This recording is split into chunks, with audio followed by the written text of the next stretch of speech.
into a covenant relationship with God, with his God. So, of course, Israel as a whole, they were commanded already to circumcise their young on the 8th day. That was something given to them. But let's read some of these passages.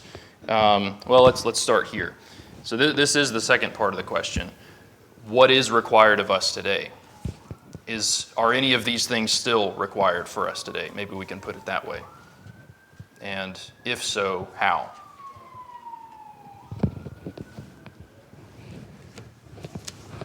Certainly not actual circumcision, physical circumcision. Circumcision of the heart is what they speak of in the New Testament, particularly in, I think it's Romans and Colossians. Yep. It is, I guess, an inward sign, but also if we keep the Lord's commandments, we show ourselves as keeping the Lord's commandments. That becomes an outward circumcision. Yes, no, I appreciate that. That's it. So we still have this circumcision of the heart, as it were, even today. Let's go over to Colossians 2, if we could, one of the passages mentioned. Colossians 2 and verse 11. Of course, picking up on some of the language that's taken in Romans 2 also, but Colossians 2 and verse 11. In him also you were circumcised with a circumcision made without hands, by putting off the body of the flesh by the circumcision of Christ, having been buried with him in baptism, in which you were also raised with him through faith in the powerful working of God, who raised him from the dead. So what is this? How are we circumcised in Christ from this passage? What's the sign of the covenant? Baptism, right? Baptism is how we enter into this covenant relationship with God, with Christ. And as has been sort of hinted at already this morning by some comments, it's not to say that once you perform this act, there's nothing more required of you. We've seen throughout the Old Testament in the books of the law that you enter into this covenant relationship with God, but then so much is still required of you, obedience and faithfulness and showing favor back to God in all these various ways. And we come back to, there's other passages in the Old Testament that we don't have time to go to. Jeremiah, Ezekiel, for instance, pick up on this language as well. But Deuteronomy 30 and verse 6 also uses similar language here. And the Lord your God will circumcise your heart and the heart of your offspring, so that you will love the Lord your God with all your heart and with all your soul, that you may live. So see again that this first and greatest commandment is inherently tied to this circumcision of the heart. If you have entered into a covenant relationship with God, you are going to love him with all that you have, all that you are, all that you ever will be.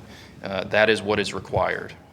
And that's what this means. Any other comments here? Yes, sir. Just to say it another way, the idea of circumcision is separation. And what he's saying is you got to get rid of self and sin, and you've got to be totally devoted to me. Yeah. That devotion, that relationship, takes place when we're baptized into Christ for us, in Colossians. But the idea here is you've got to be totally mine. Everything else put away. And that's, as you said, that's something that applies in every dispensation. Yeah. What God's always required. Yeah, and you think about what circumcision is. It's this cutting, and it mentions that in Colossians. It's this cutting away of the flesh, this body of the flesh. So that separation that Wes mentioned there. That's absolutely right. Yeah, I appreciate that very much. Anything else here on question 9? All right. Well, let's move forward here. And question 10. So the land that Israel was about to enter was indeed a land flowing with milk and honey. What would happen to the land if they disobeyed God and turned after other gods? What would happen?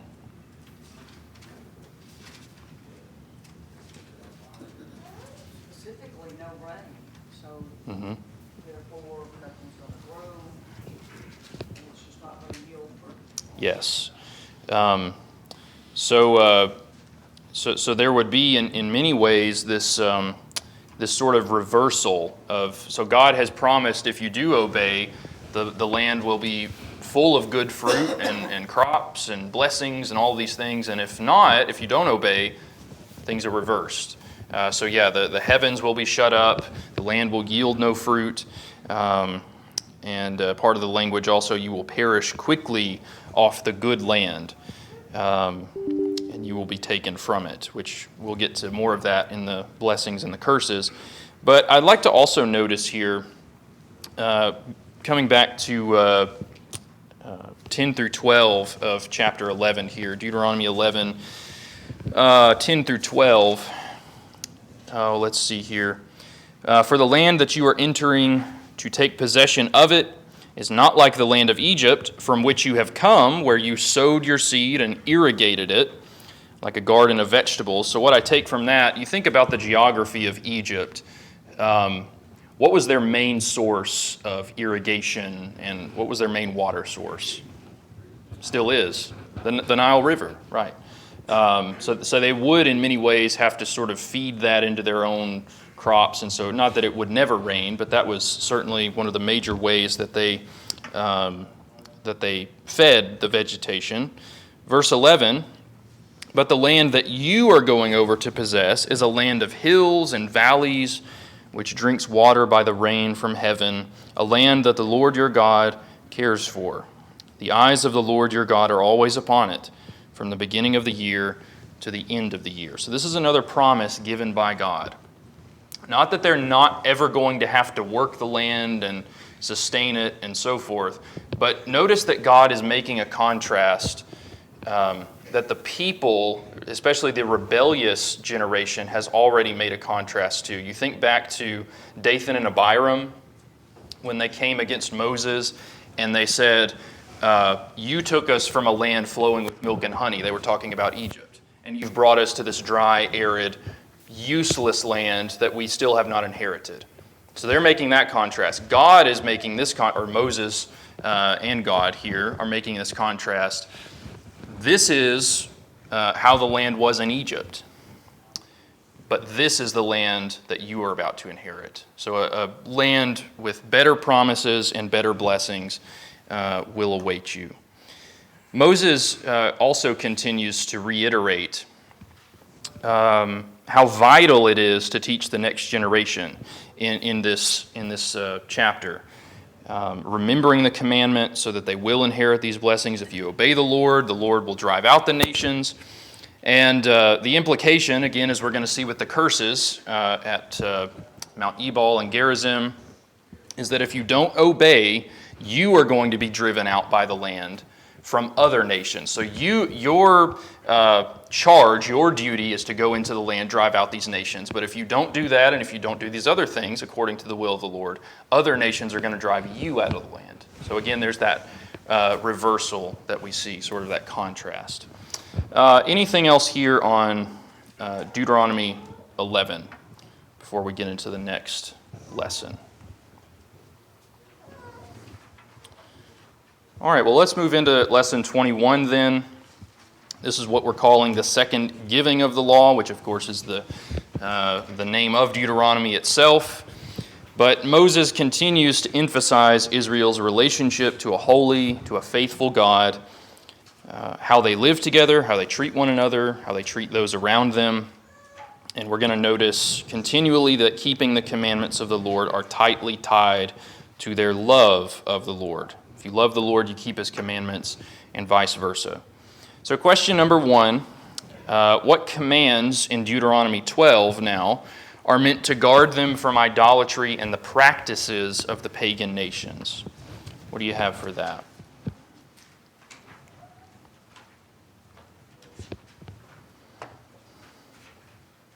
Centralized location for worship. Mm-hmm. Yes. So the over and over again in this section, seek the place that the Lord has chosen.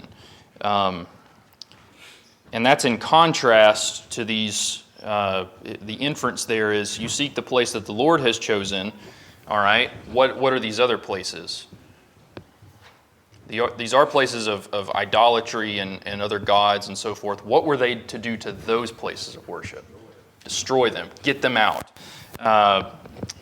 Verse 2, destroy all the worship places of false gods that are on the mountains, the hills, under every green tree. Verse 3, tear down their altars, dash in pieces their pillars, burn their asherim, chop down every carved image, destroy their name out of their place. It seems like God is not leaving any room for keeping these things in the land. You completely rid yourself of these influences and of these false gods.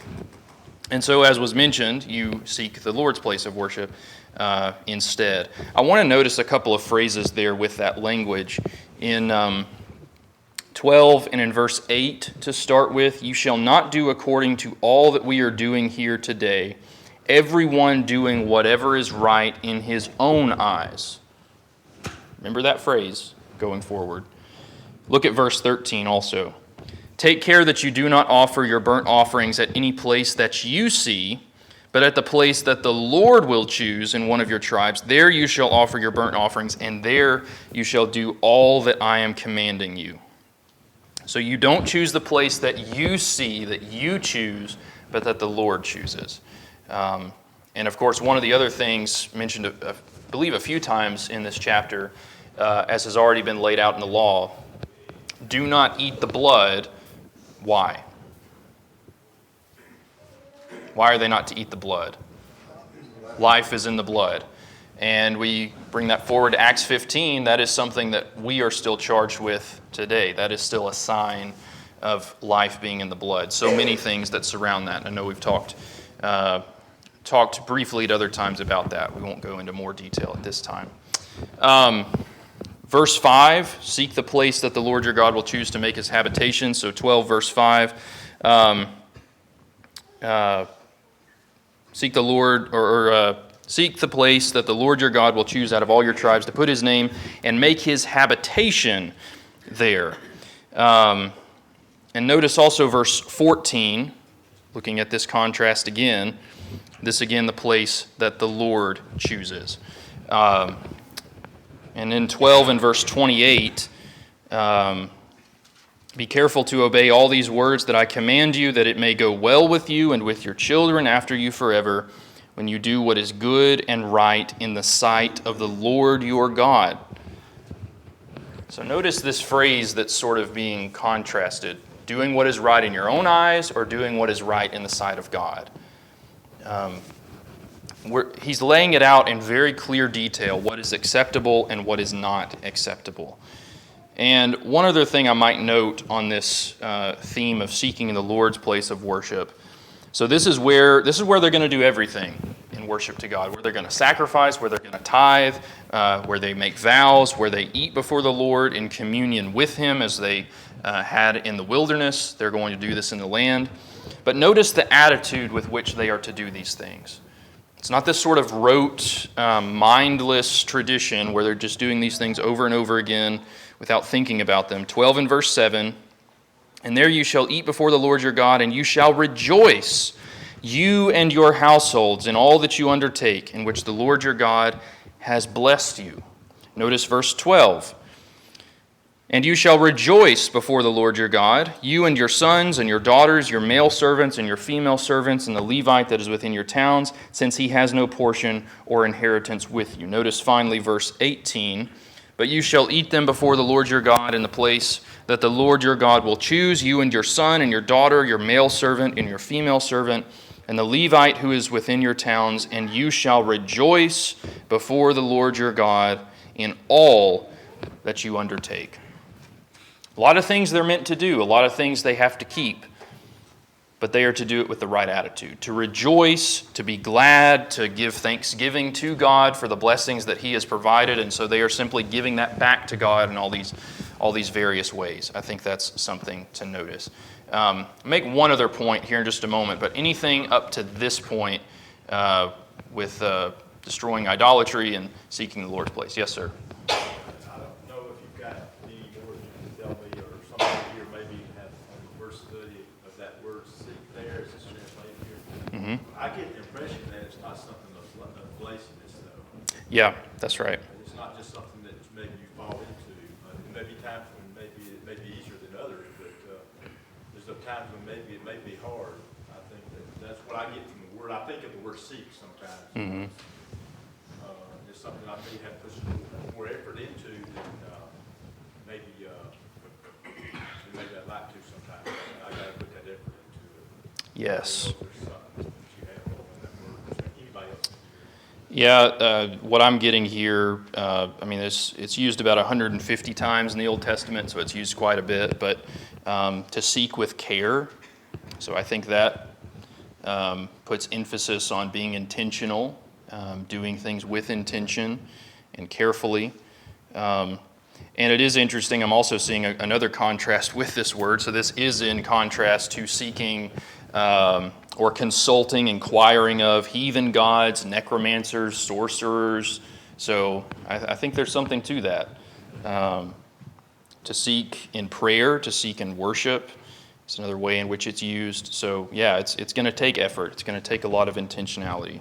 I think that's a good note. Anything else there? All right, one other thing, and again, this could probably be lumped in, and this kind of gets to what was just commented on. Take care. Take care with the things that you're doing. Watch out might be another way in which we say this. So coming down to 29 through 32, I won't take the time to read all of that. But essentially getting to the point of do not become ensnared by the ones that you are going to destroy, by the ones that you are going to drive out. Be careful that they do not become a thorn in your side. And in particular, look at the phrase that Moses tells them not to say in their hearts. Let's look at verse 30. Take care that you do not, or that you be not ensnared to follow them after they have been destroyed before you, and that you do not inquire about their gods, saying, how did these nations serve their gods? That I also may do the same. So this would be what they are seeking of their own volition. That's not the way of the Lord. You don't start flirting with idolatry. You don't start giving these things a trial run, per se. You don't say, well, maybe there's something to this. Maybe there's something, just a little something that we can take from that into our worship of the one true God.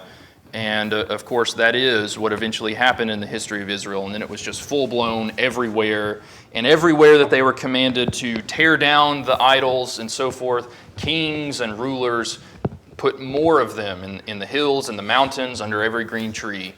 The very opposite of what was commanded took place because they did not seek the place that the Lord chose. Anything else there on that point or anything else up to this point?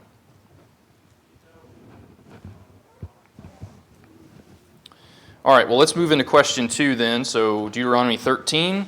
Deuteronomy 13 warns against what sort of scenario? And we might say scenarios, but boiling it down, what sort of thing is being warned against?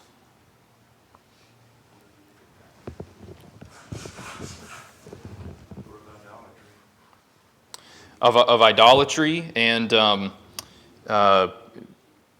False teaching. yes, false teaching, absolutely. Through the mouth of who? And there's multiple individuals that are laid out for us here, but it starts with talking about what sort of person. Starts out talking about prophets and dreamers. Yes. Those who come to you and entice you to go after idols. Yeah. Yeah, so a prophet or a dreamer, someone in some sort of religious role, whether that's false or someone who claims to be for God. All right, what else? Who else is mentioned? Family members. Wife, a husband, your closest friend. All right, so, and then coming back to the prophet or the dreamer, so this person's sign or this person's wonder comes to pass, and they say, let's go after other gods. Moses says, you do not listen to them. because the Lord is doing what? What is the goal? So Satan, I'm sure, has his own goals in this sort of scenario, but what is the Lord trying to do? What's that? Prove you. Yeah, prove you, test you. He's testing you to know whether or not you're faithful to the greatest commandment, which we come back to in verses 3 and 4, to know whether you love the Lord your God with all your heart and with all your soul. You shall walk after the Lord your God, fear him, keep his commandments, obey his voice, and you shall serve him and hold fast to him. Be faithful to him. All right, and I've already thrown it up on the screen for you, so you can just answer what was to be the punishment for someone that does this. Slap on the hand? What was it? It's death. Death. The phrase is repeated a few times also. You are to purge the evil from your midst. So, again, if it's a family member, if it's a close friend, you don't pity them.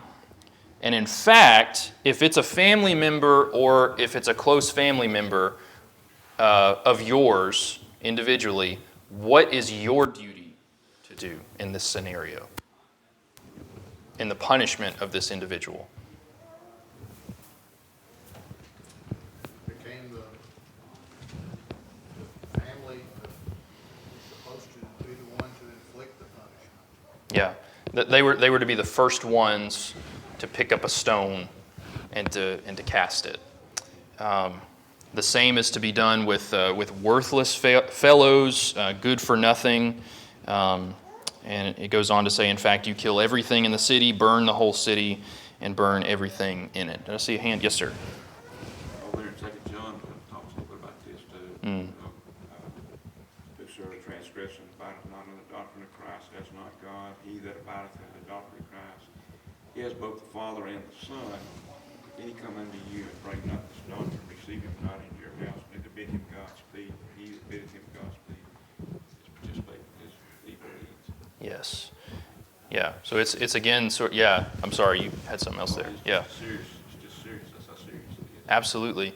No, I appreciate that passage, and we'll look at maybe a couple others here in just a moment. But sort of that leavening influence that so much of the Scripture talks about. Yes, sir. I don't think you get down to just a very rude, very smallest detail. It gets down to saying, anything comes to you, even it's just a single person, Yeah. suggesting to serve other gods, Yeah. then you're put them to death. Yeah. It's not if they're in the act of doing something, it's this group doing this. Yeah. It's down to just a simple, even in secret, suggesting something. Yeah. Takes this very seriously, doesn't it? Yeah. Anything else? Yes, sir. Again, along that same line, I was thinking like over in 3 John, you, just in these 14 verses here, you got, look how John concentrated on making God's truth a vital part of life. 6 times he uses the word truth. Yeah, absolutely. Upholding truth, and what does that look like? That's going to look like what we see here in Deuteronomy 13, so many ways. Let's look at a couple of other passages, if we could, in the New Testament. Or let me just,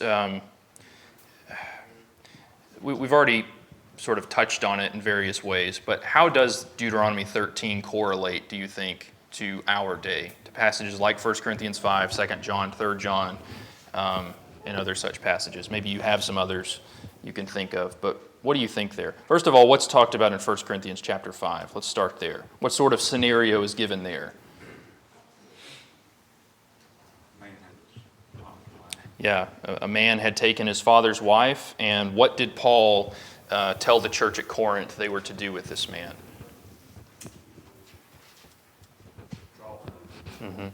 Yeah, you purge the leaven from your midst. Yeah, that's it. If we come back to the Lord's teaching, to Christ's teaching, in Luke 14, Jesus says there in Luke 14 that if you do not hate your own family, if you do not even hate your own life, you cannot be my disciple. If you love your family, if you love your own life more than you love the Lord, you cannot be my disciple. So if you have one in the family of God, bring this back to Israel, who has come in and said, I will serve God, they turn right around and they do the exact opposite. Moses says they are cut off from the assembly. And I believe what we see in 1 Corinthians 5 is the antitype, that is the fulfillment of what we see in Deuteronomy 13 and other various passages. You clean out the leaven. You cut this man off from the congregation. And I'll just make this suggestion, that if we have a hard time accepting passages like 1 Corinthians 5, it's because we don't first accept passages like Deuteronomy 13.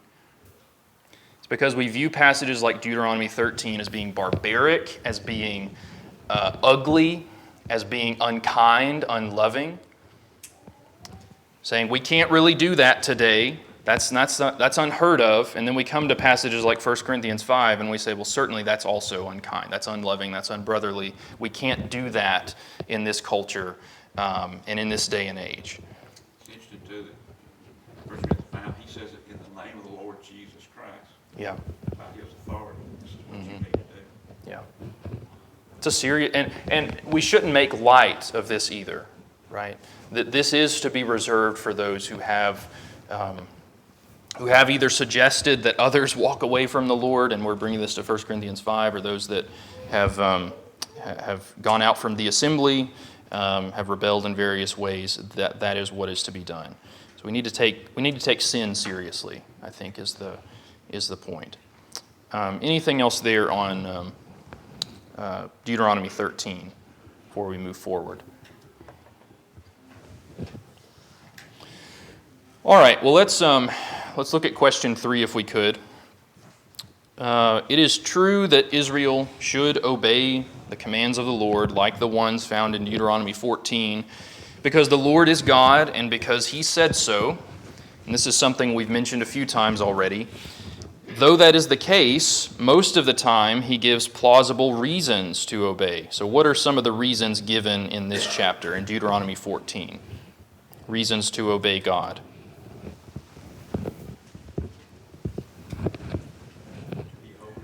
To be holy. That's one we've seen, isn't it? Yeah. Yeah. Yes. Which is, maybe we need to talk about fear, what that is talking about. Mm-hmm. I Yeah. heard a preacher one time talk about how we were to be afraid. Mm-hmm. I think being afraid is something that God has given us. He's given us a lot of emotions. We think about emotions that He gives us. Anger, for example. Mm-hmm. We are to handle these emotions the proper way. I think fear here is not really being afraid. Because I don't think when we get to heaven, we want to be trembling for being afraid. Mm-hmm. We do need to fear Him at all times. I don't want to use the word respect because that's part of fear, I think, what he's talking about here. But love is another thing there. I guess I'm rambling on now, but I think it's different from being afraid. Mm-hmm. Afraid has its place. Mm-hmm. When we realize our condition before God and that we're wrong, afraid needs to be part of that. Absolutely. It needs to be involved in it. Yep. When we get that fixed, we still have fear of God, but we don't have that love. Perfect love drives out that being scared. Yeah. Yeah. We have that fear of love, respect of God, and I think we should always be probably growing in that till we see it face to face. Mm-hmm. Yeah. That made sense. No, I appreciate that very much. You take this back to Moses when he first was introduced to God, and God chose him as leader of His people to bring them out of Egypt. There was a lot of fear there with Moses. There was fear there at Mount Sinai, even the New Testament tells us. But we also see sort of that. So there's that expectation of if you disobey God, there's that a certain fear. But as you continue to grow in that relationship with God, you should also be If you're seeking the Lord in the way that you ought to, then you are seeking ways in which to curry His favor and to curry His love. How can I arouse not the wrath of the Lord, but how can I arouse the love of the Lord, His blessings, and so forth, if we can put it that way. Yes, sir. That brings me to the conversation we had earlier this morning, was in reference to relationship with family, from the way the children are with their parents, the way structured, the way that should be parents, children relationship, kind of respect, fear the children should have for their parents, even as they're growing and maturing. Mm-hmm.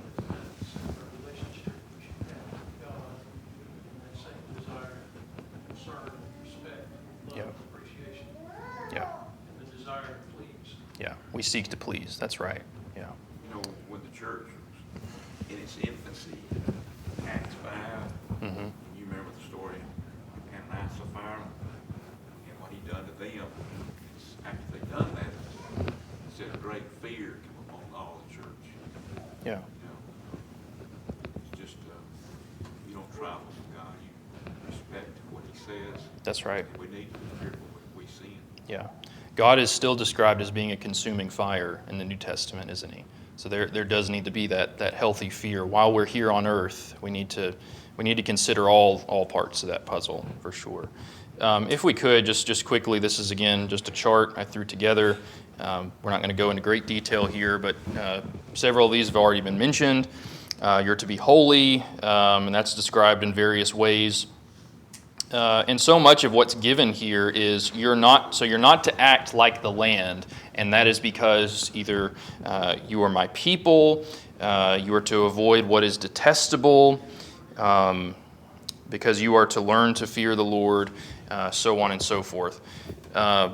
If we could also flesh this out just a bit further, so categorizing some of these things. Why are you not to do these things? Because of your identity of being my people. You are children of God. You are holy people. You're my treasured possession. That's going to be repeated. Because of transformative reasons. Learning to fear the Lord. Avoiding these detestable things. Avoiding pagan practices. I know we've mentioned a time or two this commandment and commandments like it. Do not boil a young goat in its mother's milk. What in the world is that talking about? That was said in Exodus. It's said here again in Deuteronomy. There's something cruel about boiling a young goat in its mother's milk. Is there not? Doesn't that bring to mind a picture of cruelty and malice and just meanness? So not only are you not to offer up your children to worship of Molech or to even worship these other gods in their own ways, everything that you do is to reflect the one true God of heaven and not these cruel pagan gods of the land. Everything you do should reflect that.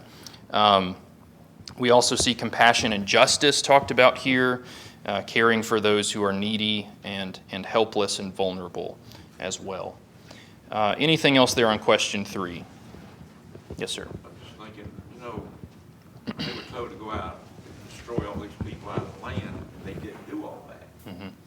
God understands man, He created man, and how easily influenced he is by his surroundings and by other people. And that hadn't changed. Yeah. Just like you look with the many lies that the world tells us every day. Mm-hmm. And if we're not careful, we can fall for that kind of stuff and be influenced by that. Yeah. We're hammered with it every day. TV, radio, people we associate with, people we work with, people we go to school with. It's just bombarded every day. Yeah. So Absolutely. we need to be careful. We're no different than those people. Yes. We cannot tell ourselves the lie and believe the lie. It's not going Ever since- to affect when me. they did not Yeah. destroy the people out of the land, they had nothing but problems. That's right. Exactly. That's one of the major lessons we're meant to learn, isn't it? Yeah. Purge out those things. Well, we've got about 5 minutes left here, so let's look at question 4. This may be all we get to. We'll see. And I hope some of these questions are as clear as they can be. I know we're sort of speaking broadly in many ways about these themes and ideas, but why does God build rhythms, that is, patterns, habits of rest and release, like the Sabbath year, debt forgiveness, into Israel's way of life. What is this teaching Israel about justice and mercy are two things that I've asked you to particularly look at. So what do you suppose God is doing in setting up those patterns for them? Or at least what are some things we might notice?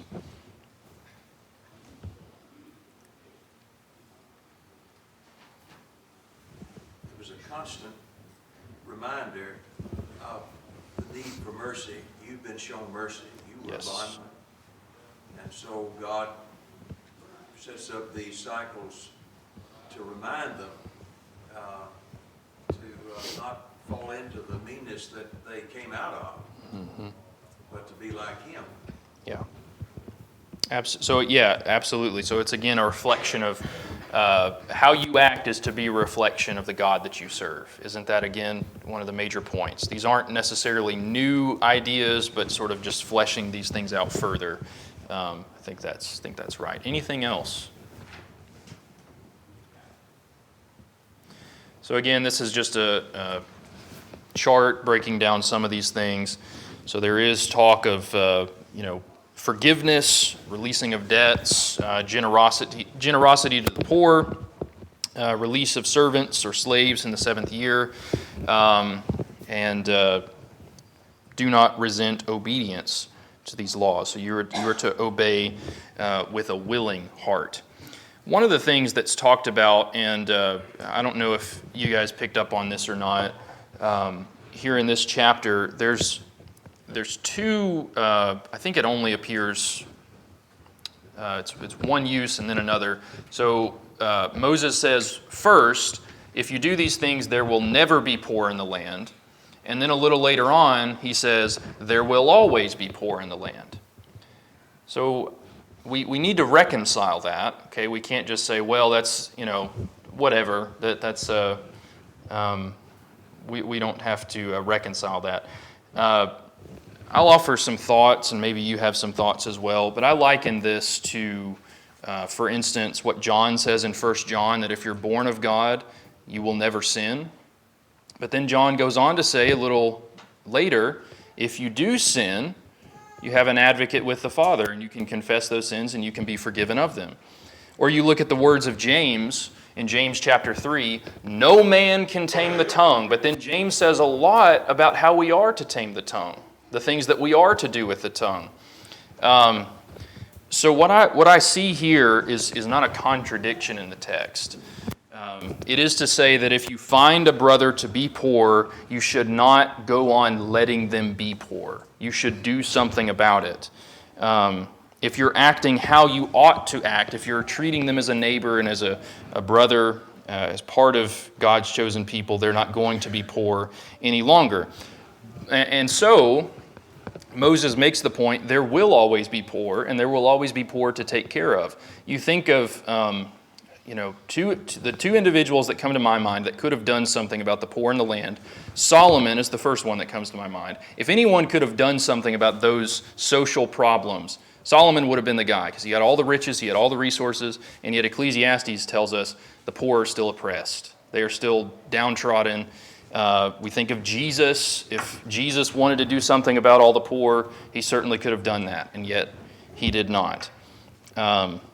So I think this, again, is meant to teach the people something. God will take away all suffering at a point, at a time, in the end. But for the meantime, he uses suffering and he uses those things to teach his people that they are to love one another as he has loved his own people. One more point I'll make there, and then we'll close here, getting ready for question 5 on Wednesday. Verse 12 of 14 here. Let's see. Back in 15, if your brother, a Hebrew man or a Hebrew woman, is sold to you, he shall serve you 6 years, and in the 7th year you shall let him go free from you. So bringing this slave, bringing this individual into your household, this is not going to be free labor, okay? The text goes on to sort of talk about it as a charity case. You're to treat this individual as a child, as a member of your own household. You are to take care of them, and you are required to set them free after a certain amount of time. Unless the slave appreciated the dominion that he had been under while in your household, the text goes on to say you are to leave a piece of him in that household by driving, that is, piercing his ear through with an awl into the body of the house itself, symbolizing that, yes, this is in many ways as one of my own. This is as one of my own children. I think we can see some parallels, perhaps, into the sort of picture God is trying to paint with his own household, bringing Israel in, and the sojourners, the strangers, so on and so forth. All right, we'll close there. So if you could, be ready for question 5, lesson 21 on Wednesday. Lessons 24 and 25 are available in the back, so if you could pick those up, appreciate that.